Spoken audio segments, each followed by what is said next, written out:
Hey guys! Today is our second vlogmas and sobrang saya ko kasi nga pang 2 days na natin to guys, no? Ang hirap pala mag-vlogmas everyday, no? Kasi nga kailangan everyday meron kang content na gagawin guys.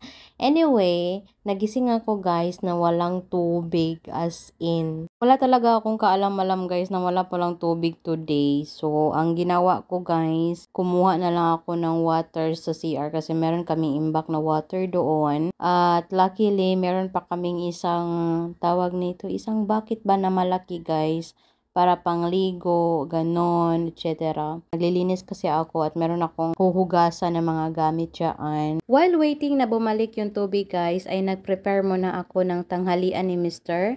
Nagto-toast lang ako ng 2 slice bread guys at pinalamig ko muna siya bago ko lagyan ng butter. Lumabas muna ako guys para tingnan kung anong ginagawa ni Mr. kasi nga ayaw kong mapahamak siya, no?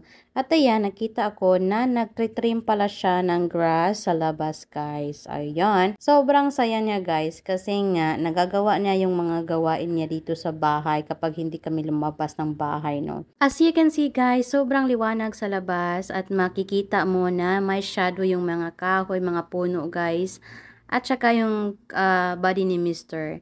Kung may init guys, meron ding hangin which is good kasi nga hindi mo mafe-feel yung igang ba, yung init sa katawan guys, no? Kasi nga may hangin. Bumalik na ako sa loob guys kasi meron pa akong tatapusin which is yung lunch ni Mr. na kailangan ma-serve ko na ito at 11 o'clock guys. Kasi yon yung request niya sa akin na gusto niya kumain at 11 o'clock. Tapos, after niyang kumain, magnanap siya guys. Yan lang ang routine ni Mr. Every day talaga guys. At sinabihan ko si Mr. na mag-shower na siya para fresh habang kumakain siya ng lunch niya. You want more butter, love? No, it's okay. Not too much.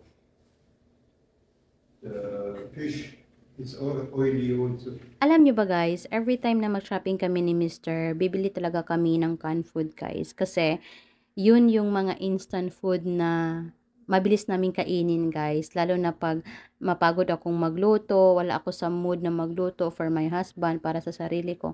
Kaya canned food na lang, katulad nito, a sliced bread with century tuna. Finally, ang tubig bumalik na talaga at exactly 12 noon guys, as in. At nakahugas na din ako ng mga dapat kong hugasan dyan. At pagkatapos niyan guys, lilinisan ko yung buong counter guys para naman malinis tingnan. So as you can see, yung mga plates na nakikita nyo guys, hindi yan from yesterday ha. Yan yung mga plates na kinikip ko at nilabas ko kasi yun ang gagamitin namin, or yan ang mga plates na gagamitin namin ni Mr. Tada! Tingnan niyo naman guys kung gaano kalinis na yung lamisa namin at saka yung counter, o diba? Kanina, napaka-messy kanina guys, pero ngayon sobrang linis na guys kasi ako yung tipong tao na gusto ko malinis tingnan yung bahay guys ba. So ayan lang, thank you so much for watching. Bye!